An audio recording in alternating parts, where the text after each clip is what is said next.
Hello everybody, this is Dr. Hussein again in electrical and electronic circuit analysis. Back to our module 1, which is AC excitation to RLC circuit. This is the second week. We are going to discuss, or let me say introduce, the AC circuits.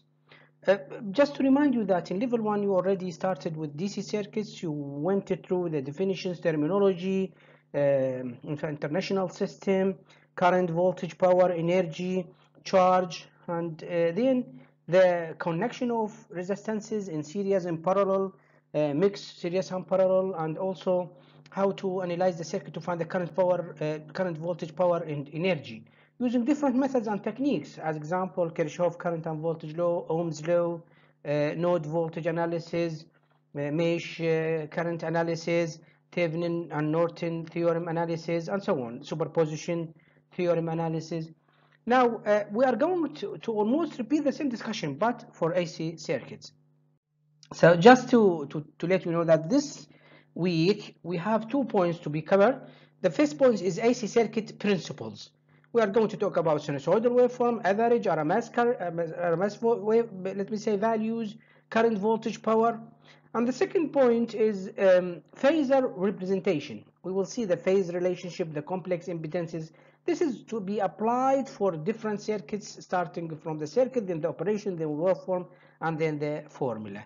In the same way, I mean, you know, you can see that we have the same method in covering each, let me say, week each for each module.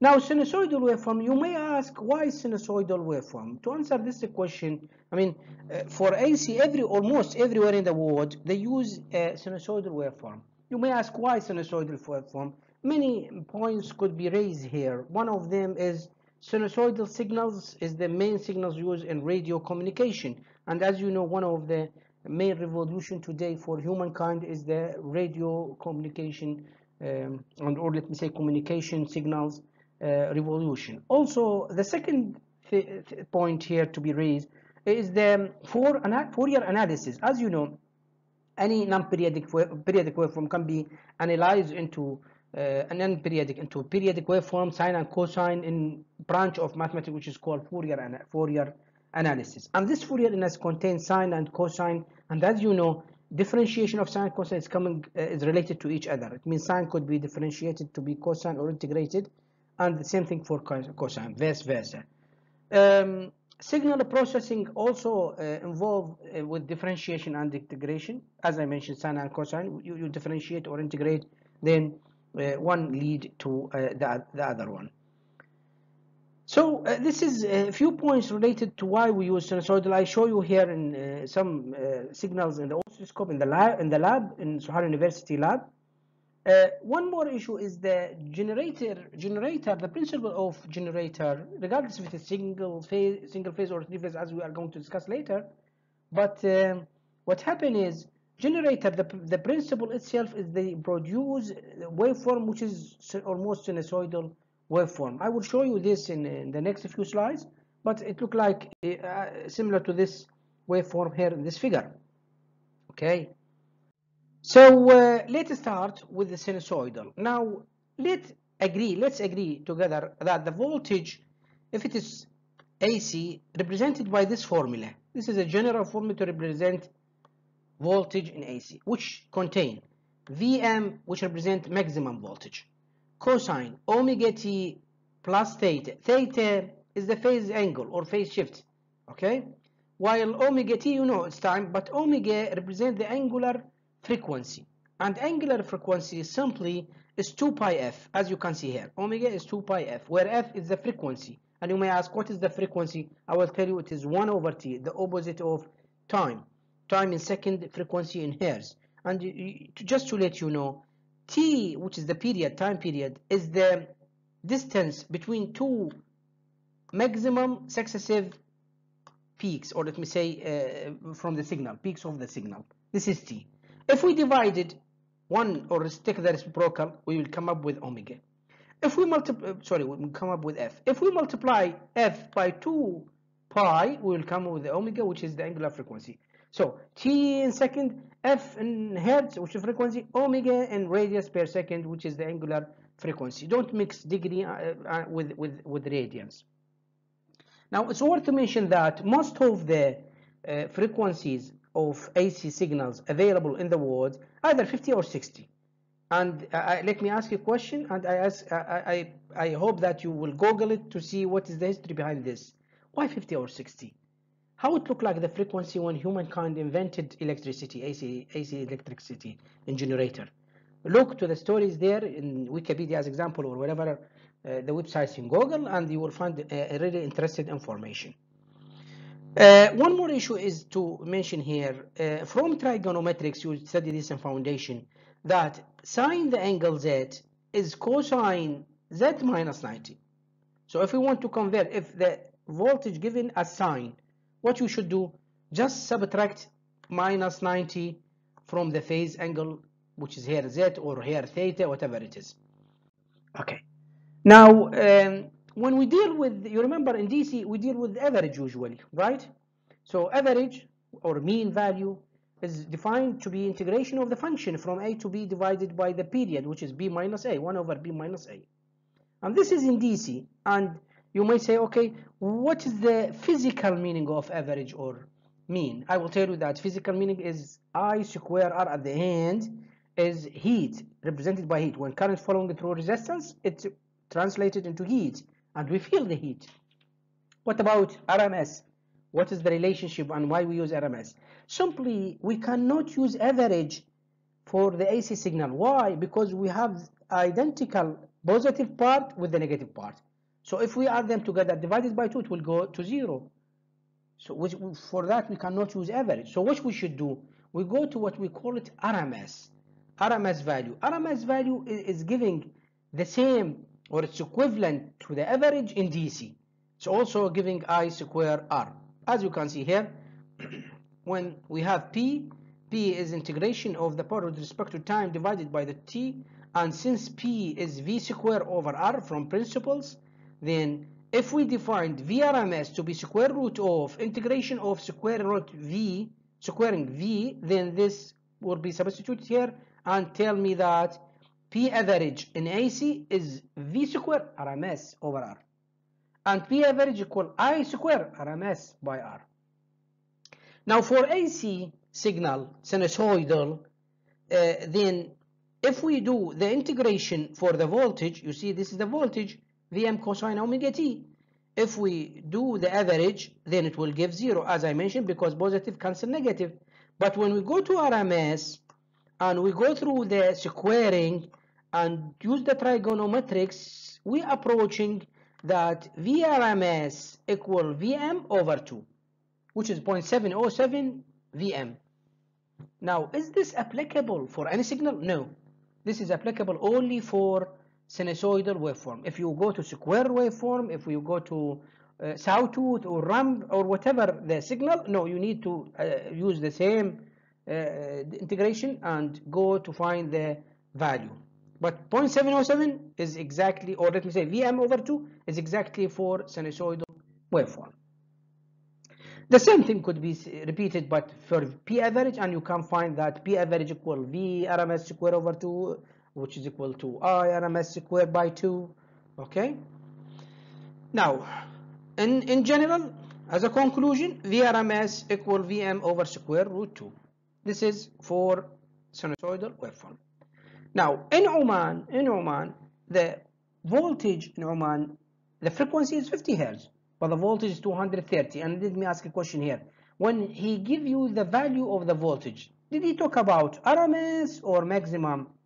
The default for people, regardless if they are talking in the field or you read this in an article or in a textbook, the voltage given usually is the RMS voltage. So when we say in Oman the voltage is 230, this is RMS. You don't need to tell me that this is RMS. It is real RMS. So if we want to find the maximum, then we need to divide by square root 2, which is 0.707, and then we'll find that the voltage is 325.27 volts. And the frequency is 50, so the period it will be 1 over 50, which is 20 milliseconds. I mean, from here to here, the distance is 20 milliseconds. If we want to represent it by a formula, then the maximum which is already got it from the previous formula, the previous slide. Cosine 314. Do you know what this 314? It is omega.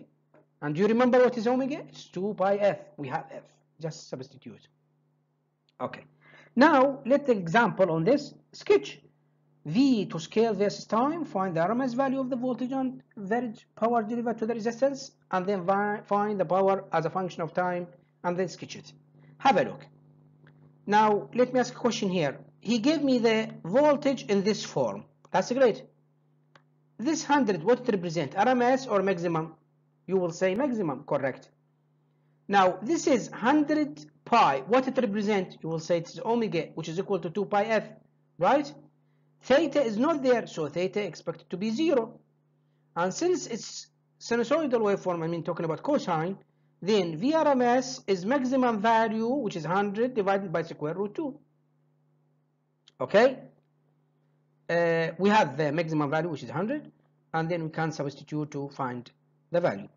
Now power, we can find the power because power is V square RMS over R, and we have both. By the way, the resistance is given, which is 50. As you can see in the question, 50 ohm, we got the power, average power. We want to represent the power as a time domain, in time domain, then we will substitute V, the whole V, given in the question here, and square it, as you can see here, and then you simplify. Then you can sketch it. Now, problem here, suppose that sinusoidal voltage is given by Vt equal 150 cosine 2 pi 200 pi t minus theta. The first part is to find the angular frequency omega, the frequency f in hertz, the period t, the peak value V maximum or V peak, and the RMS value V RMS. Also find the first value of T max after T0. It means the value after the origin 0, where the voltage approaching the highest value. This one, you see here, I call it T max. T max, you see? He asked you to find it. And the second part is if the voltage is applied to 50 ohm resistance, compute the power delivered, which means V RMS square over R. Now, and then you can sketch it. Here you can see we did this example in the lab, and the students take the measurement here in the oscilloscope. Have a look. He gave me the voltage here, as you can see. 150, what it represents? Maximum, peak, right? Divide peak over square root 2, it gives you RMS, as you can see here. We got it. Omega is 200 pi, right? So F is omega over 2 pi. We got it. Reciprocal of F, which is 1 over F, give you T, the period. Till this point, is it clear? Yeah, correct. That's great. Now next, he told you that find the T max. T max, omega T max happen, when it would happen, then this part will be 30, right? Because 30 minus 30 will be 0. Cosine 0 will be 1, which means that we're approaching the highest value, the peak value. So we will say that omega T max equal 30. By the way, you see omega, what we mentioned, that omega will be in radians per second, but 30 here in degree. So what we should do, convert into radian. So we need to multiply by pi over 180. Then simplify and calculate, you got the time in millisecond. Second part is to find the P average. Since we have VRMS, then take square over R, you got the power. Another example, you are given this signal voltage as converted as a cosine. Now this is, you see here, sine. Do you remember what we say? We need to, if we need to convert to cosine, then we use this formula. It means subtract here. This one I will add minus 90. You see? So 60 minus 90, it gives me minus 30, and sine converted into cosine. It's very easy. Another example, suppose that the AC line voltage powering a computer has an RMS value 110 volt and the frequency 60 Hz, and the peak voltage is attained at 5 milliseconds. Write expression for the AC voltage as a function of time. Now have a look. Omega is 2 pi f. F is given to you because it's 60 Hz. T is 1 over f, which is reciprocal of T, of f. And Vm is VRMS by square root 2 because it's sinusoidal waveform. Okay. Now he asked me here let me say, suppose that back to the exam question. Okay, write an expression for AC voltage as a function of time. I want to find theta. Okay, the phase shift. Now the one period, which is 360, okay, equivalent to the total period, which is 16.67. Now 5 milliseconds of this 16.67 represent the phase shift. So I will divide 5 over 16.67, which is the total phase shift. Then I multiply by 360 to convert into degree. It gives me the phase shift. You see? So the final shape of the form of the equation will be maximum value 155.6 by cosine omega t. Omega is given minus 108, as you can see here. Okay. Now, till now we've been talking about dealing with the voltage, current, power, energy in time domain, and this will be really complicated when we talk about, say, electrical circuits. Really complicated to analyze electrical circuits using time domain, because as example, if you have more than one current or one voltage or in sine and cosine and multiply them, it's really difficult. If you integrate them, it's really difficult. So what they do to make our task, our work is easy and our life is easy, then they use what we call it phasor. Phasor is to convert into complex number. And before I start talking about it, let me just remind you with complex number, which is already studied in level 1. Now complex number, the idea came from square root. When there is minus 1 under the square root, then this means it's infinity. And just to cross this problem, what they do, they define square root of minus 1 to be j, which is the imaginary part. And rather than writing the number as real part, they will write real part plus j, another part which is the imaginary, real and imaginary. And if we represent it here, this is x on the x-axis, this is y on the y-axis. X is the real part, y is the imaginary part, and here is the diagonal, or let me say resultant, which is called z. And the angle between z and the x-axis called theta, which is the phase shift. If we want to represent it here, if we have z, then z square equal x square plus y square. What about theta? Tan inverse theta. Theta is tan inverse y over x, or tan theta equal y over x. What if we have the opposite? We have the tan theta and we want to find x and y. Then we say that x is the horizontal part.